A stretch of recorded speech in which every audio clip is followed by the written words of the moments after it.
Parties کے منتظمین کو اور خاص کر محترم مشر محمود خان اچکزئی صاحب کا بہت مشکور و ممنون ہوں کہ اس نے ہم جیسے غداروں کو، جس طرح آج کل ہمارے اوپر ایک لیبل ہے کہ یہ ملک کے غدار ہے،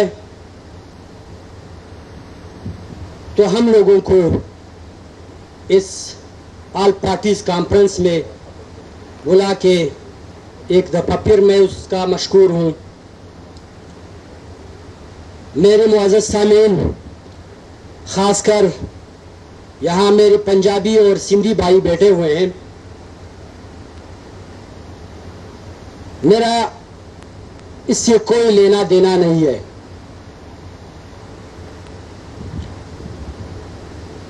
کہ یہاں پہ فارم 47 یا فارم 45 کی بات کروں، کیونکہ میں ایک غیر پارلیمانی تحریک سے تعلق رکھتا ہوں۔ ہم اپنے پشتونوں کے، پشتونخوا وطن کے باسیوں کے اس کے دکھ اور درد کو آپ کے سامنے رکھتا ہوں۔ آپ کے علم میں ہے کہ باجوڑ سے لے کے کوئٹہ تک، پھر وہاں پورے ہمارے بلوچ بھائیوں کو وہاں تک کیا صورتحال ہے۔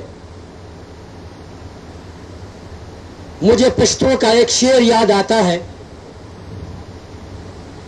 ستاسو خوا کے امن دی مزے کوي دلته مو د اوسپنو باران وکړي، تاسو په امرودو کې پیسې ګټئ او موږ په زمرودو کې نقصان وکړي، تاوان وکړي۔ میرے معزز سامعین، جیسے کہ آپ کے علم میں ہے اور یہاں اس ایجنڈے میں یہ شامل بھی ہے کہ آئین پاکستان،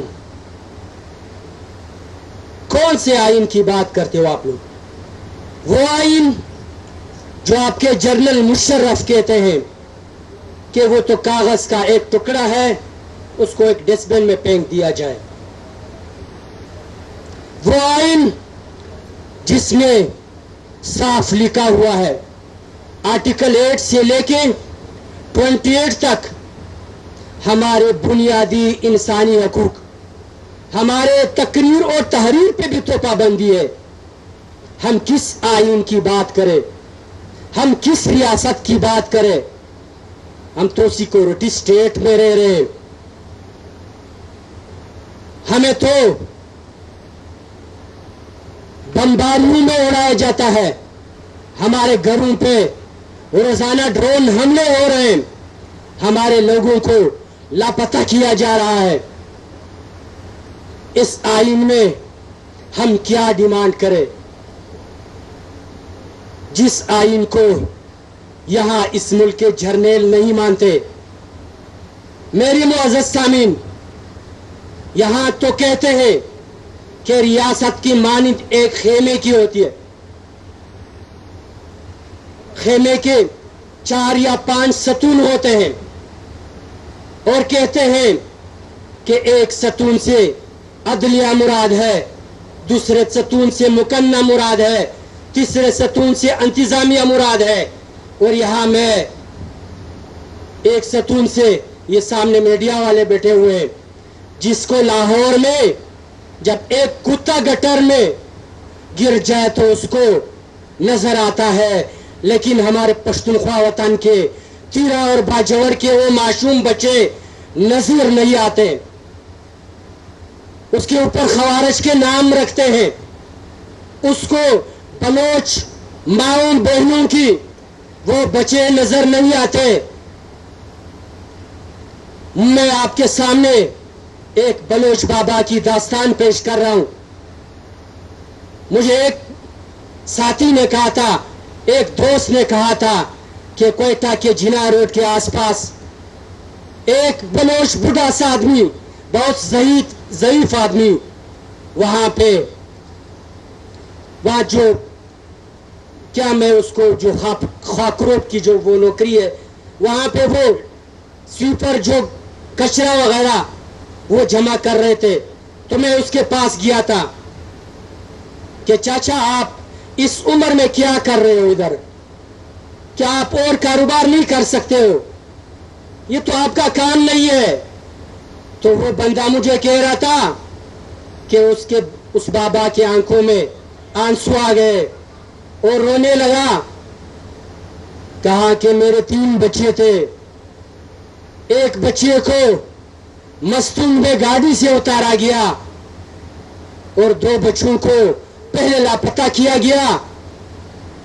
اب میں جب گھر جاتا ہوں تو میں میرے بیٹے کے جو وائف ہے وہ مجھے روزانہ کہتے ہیں کہ آپ کدھر گئے ہو, آپ تو ہمیں ہر وقت کہتے ہو کہ ہم آپ کے خاوند کو لے کے آئیں گے, آپ پھر ایسے آئے ہو, میرے خاوند کو نہیں لایا. تو وہ کہتے ہیں کہ روزانہ میرے اوپر اسی طرح غم اور درد کے دن گزرتے تھے. میرے سامعین, میں یہ نہیں کہتا ہوں, ہمارے اوپر تو الزام ہے کہ یہ لوگ ملک توڑ رہے ہیں, یہ ملک توڑنے والے لوگ ہیں. مجھے ابوالکلام آزاد کا وہ تجزیہ یاد آتا ہے کہ یہ ملک ایک دفعہ تو ٹوٹ گیا, دوسری دفعہ پھر یہ ملک ٹوٹنے کا راستہ یہاں اس ملک کے جرنیل بنائیں گے.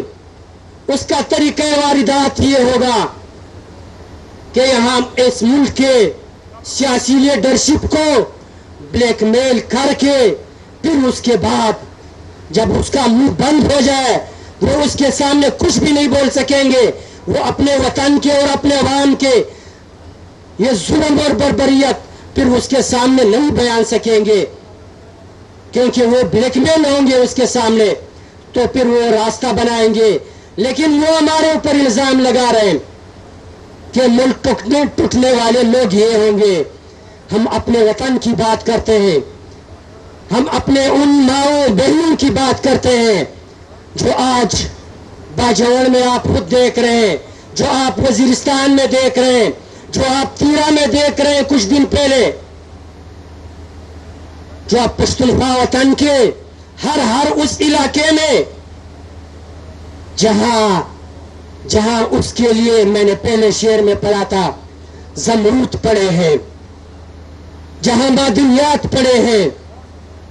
ہمیں تو صاف بتایا جائے کہ ہم نے امریکہ کے ساتھ ایگریمنٹ کیا ہے, لیکن ہمیں تو یہ نہیں بتاتے ہیں. ہمیں کہتے ہیں کہ آپ نکل جاؤ, ہمیں کہتے ہیں اگر نہیں نکلتے تو آپ کو مارتے ہیں. میرے معزز سامعین, یہاں اس پروگرام کے منتظمین میرے پی ٹی آئی کے دوست ہیں, ہمارا اس سے بھی گیلا ہے. ہم وہ لوگ نہیں ہیں کہ جس کے پروگرام میں جا کے اور اس پروگرام میں ان لوگوں کو بے عزت کرے, لیکن ایک حقائق کی بنیاد پہ میں بات کرتا ہوں.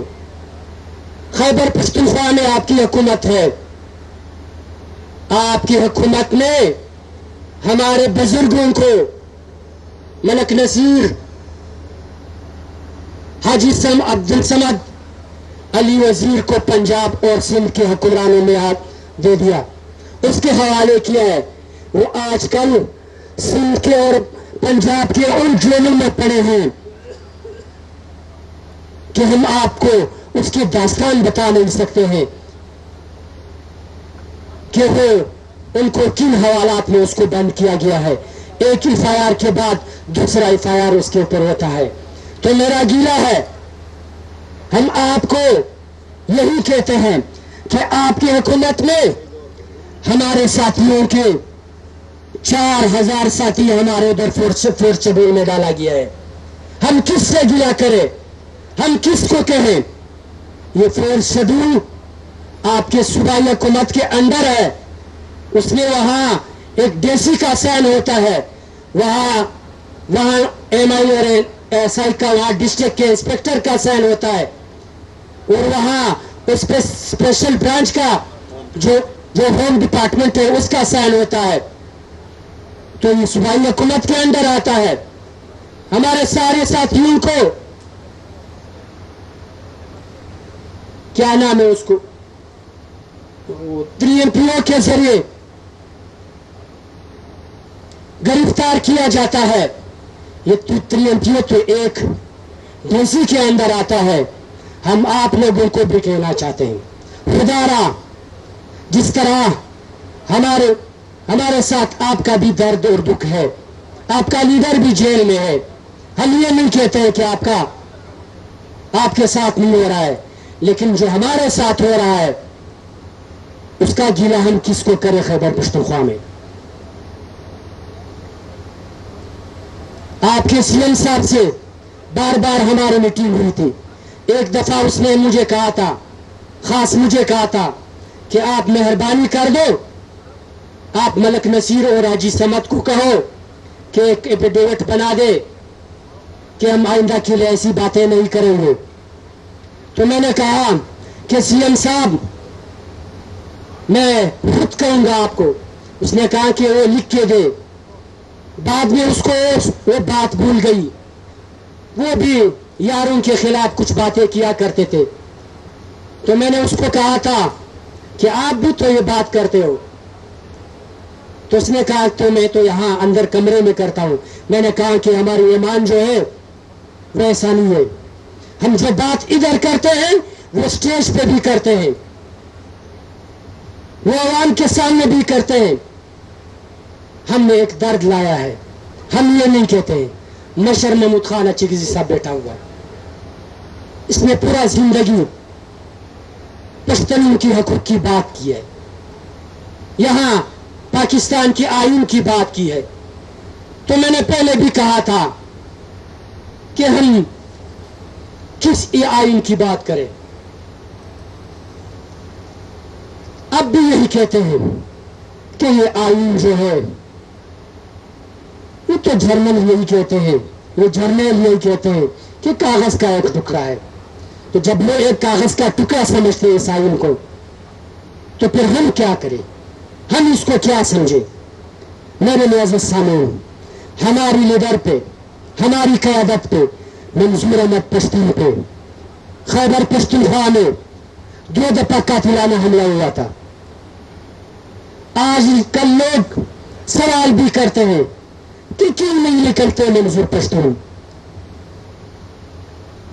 ہم تو کہتے ہیں کہ 2 دفعہ قاتلانہ حملہ ہوا تھا, کیا وہ لوگ پکڑے گئے؟ کیا ان لوگوں کو آپ نے کسی عدالت میں پیش کیا؟ ان لوگوں کے پاس کون سے کارڈ تھے؟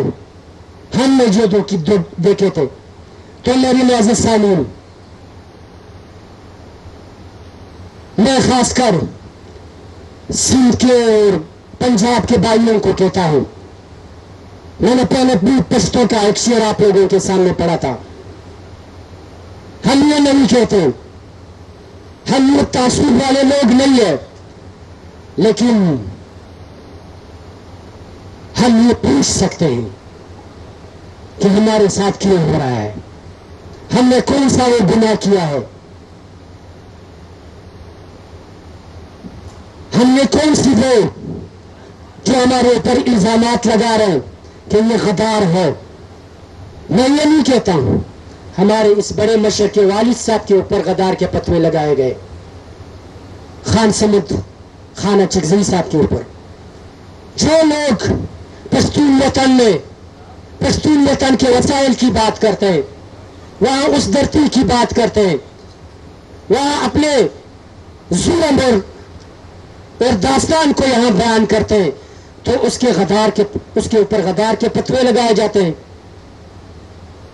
ہمیں یہ سمجھایا جائے, ہمیں یہ سندھی اور پنجابی بھائی سمجھایا جائے